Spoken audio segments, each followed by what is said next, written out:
Now, getting into our special feature. First one is on Analogue Pocket, and the next one will be our game of some other year. So with the Analogue Pocket, it just probably just to indulge me a little bit. So what I want to talk about is trying to make a case for the fact that I think, and not necessarily that I think that this would happen, but just kind of like hypothetically, could the Analogue Pocket sell 1 million units?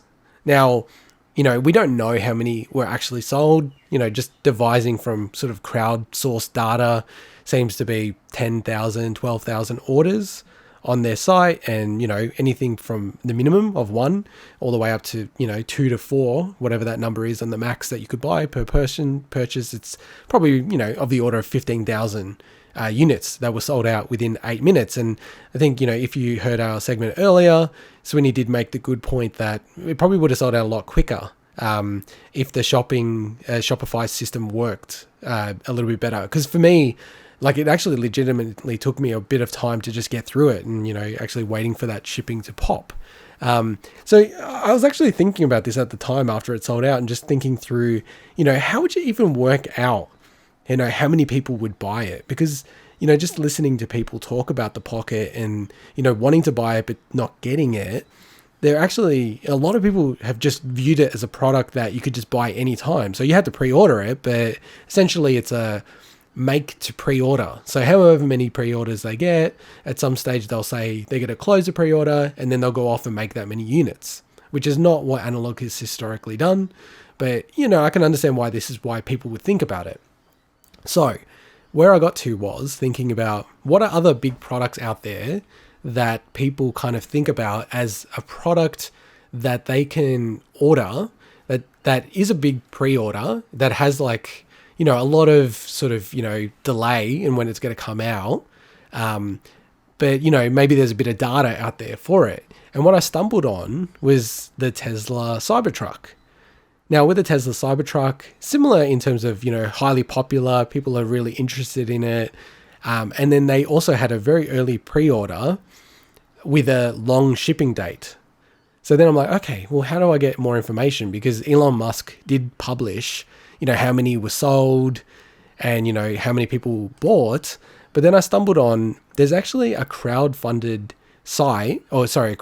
site where people volunteer to put their pre-orders, like when they bought it, like the time, and then what reservation number that they actually have for the Cybertruck. Now, we're primarily an audio podcast, but we're also on YouTube, and you can search for us at Big Week in Gaming. And I've actually pulled out the data for this, and you can see that if you're looking at the whole curve for the Cybertruck, it's very, very steep at the start, but it's steep over the course of about a month. So from when it launched to about 1 month after it launched, they had around 400,000 reservations. And then from that point on, over the course of the year-ish, almost a year, when it got announced, it's just been a steady incline. And it's already up to over 700,000 pre-orders for the Cybertruck. And it's well on its way to go past that. So it's number one, it's a super fascinating look into human behavior. And from a marketing point of view is, how many pre-orders would you anticipate getting on a product like this that will get delivered much later, has a high demand, but then also, there is an element of people wanting to get in early, because if you get in earlier, you're likely to get it, submitted to you earlier. Are you still with me, Sweeney? Yeah. In this hypothetical thought pattern? I've got one very big question. Okay. Go with the question now. Was the Analogue Pocket shown in an expo on stage, and then someone attempted to smash the screen with a baseball bat? So, okay, I think for the purposes of our YouTube channel, we'll need to get a thumbnail with the Analogue Pocket being the shot put ball that's thrown into the window. Oh, was it a shot put ball? I thought it was a baseball bat. No, it was like a steel ball. It was like a steel ball that they had. So I'll Photoshop a Pocket as the steel ball smashing the window. And then I'll put something about Shopify shipping in the background to be their event. So you can kind of see there is a curve. It's like very steep at the start, and then it really like almost flat lines, and it's picking up again actually as you're getting closer to when they're actually shipping the Cybertrucks. So then I was just looking deeper in the data and actually looking at the launch window. And this was to me really, really interesting. And, you know, I'm a math head and I love maths. If you actually look at the the crowdsourced reservation data, there's a really like clear trend that, you know, that there was a certain day and time when it launched. And essentially they got, you know, anywhere between 10,000 and 20,000 orders almost instantly of the Cybertruck. And then it's almost a straight line as the relationship between time and the actual reservation number. It just goes up like a straight line. And there's all this like, you know, junky data around because this is crowdsourced data. It's not like actual data from Tesla. But you can see there's a strong correlation from a line of time of when the actual thing was announced and the actual moment of like when the reservations actually came through. So, sorry, I'm just looking at this. So you got like June 2020, July 2020, right? So this is this graph here is Cybertruck data, right? So yeah, who in the middle of a pandemic is thinking, I know what I'm going to do.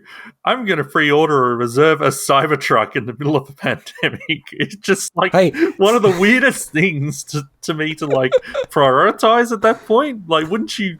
Oh, it's amazing how consumers work, isn't it? I know, it really is. And it's almost like picked up in pace since the pandemic. Like, yeah, you, like to your point, if you actually look at the graph, and you can find it online if you just search for Cybertruck crowdsourced data, that, yeah, when the pandemic really kind of like hit hard in America in particular, it like, you know, more like the May, June period of time, the reservation numbers actually went up, not down. So basically, maybe Cybertruck is essential shopping at that point, isn't it? Well, it's all online, so yeah, it's definitely essential shopping online. So yeah, just like kind of looking at it and then going, you know what, like the launch of the Pocket is kind of like of the same order of numbers as what happened with the Cybertruck in that very short window. And the only other data that I had that was like something comparable maybe is the 500 million or not anniversary, but the 500 million celebration version of the PS4, where they said that it's only going to have 50,000 copies and it pretty much sold out instantly. So I just kind of look at this and go, is there a case, you know, it's selling at a rate that is pretty comparable to the Cybertruck when that got announced. And it's definitely not of the order of magnitude in terms of cost, right? Cybertruck is, you know, in the US, like a $40,000 car, whereas the Pocket's obviously a $200 US device, handheld device. It kind of conformed with the behavior of, you know, the launch window of the Cybertruck. And yeah, I kind of look at it and go, oh man, I wonder what would happen if they just had unlimited numbers of how many of these things they could actually sell. And just looking at it and kind of extrapolating out, you go, well, maybe it would be on course for a million unit seller, which would be insane for a company that probably has a dozen people. Although surely the potential market for automotive purchases versus very niche retro handhelds is on a very different scale. Yeah, of course it's different scales, but I would say that I think that this thing has actually breached past just like a very niche community. Like it's something that, you know, was picked up in all the mainstream gaming news. And, you know, gaming as an industry is a massive industry. It's now a bigger industry than Hollywood. It's a bigger industry than a lot of other industries out there. And I think that there's nothing about it because in a weird way, it's not locked to a time as much as like a current gen console. I could really see something like this selling on a year by year basis, you know, as people talk about it and the quality of it, you know, assuming that, you know, it follows in line with other analog style products, you know, people, you know, they have their mates who have it and then they go, oh, wow, this is a really cool thing to have. Like maybe I'll get it. Because the other thing I'll probably call out is, you know, I think that this thing is almost certain to have custom firmware or be modded. And, you know, for sure, you'll be able to play something like a Super Nintendo or a Genesis or maybe other things as well on it, on the go in a super high quality format. You know, devices like that do sell. Like they still do sell. And, you know, in the context of, you know, the 3DS selling 75 million, do I think that something like this could sell, a fraction of that number? I don't know. I could probably see it.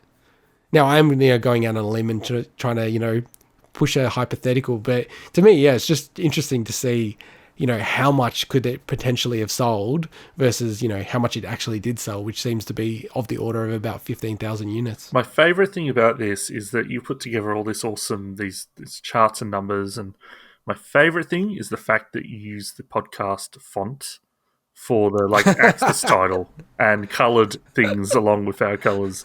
The on brand, I like it.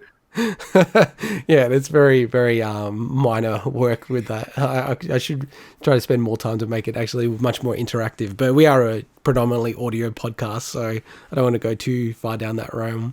So yeah, that concludes my thoughts around, could the Analogue sell 1 million copies? I think it may be able to get to that level, and it never will, by the way. They'll never release that many. And I think you've fallen on the fence of you don't think it would sell that much. I just don't. Look, it could certainly sell a lot, but I think that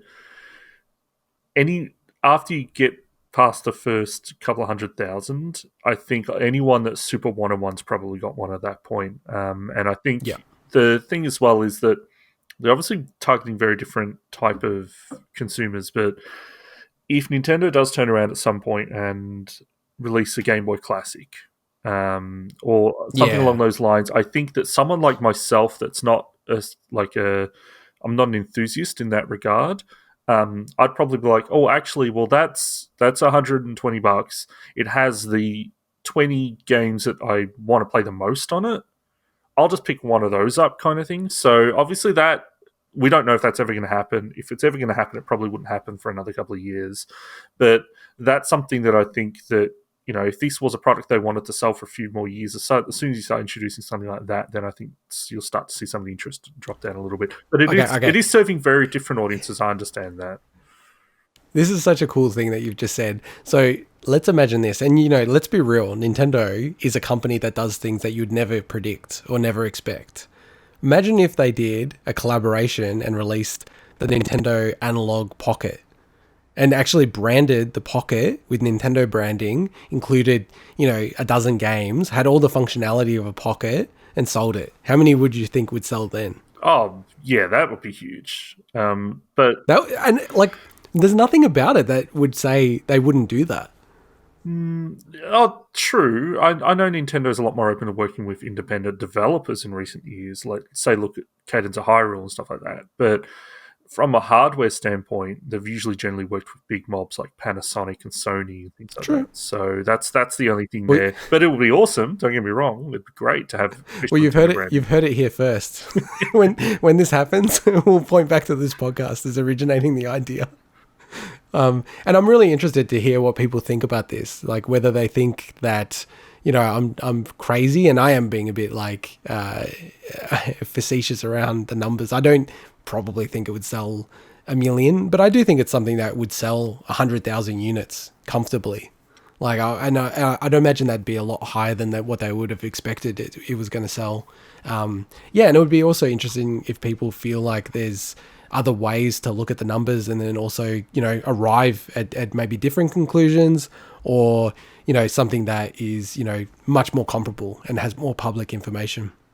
So that's wrapping up the Analogue Pocket segment. And unfortunately for me, it's probably the last time we talk about the Pocket for a long time, or any analog products. So no, I reckon you'll see. I reckon there'll be a reason you have to talk about them in the next couple of months at least. Well, I hope so.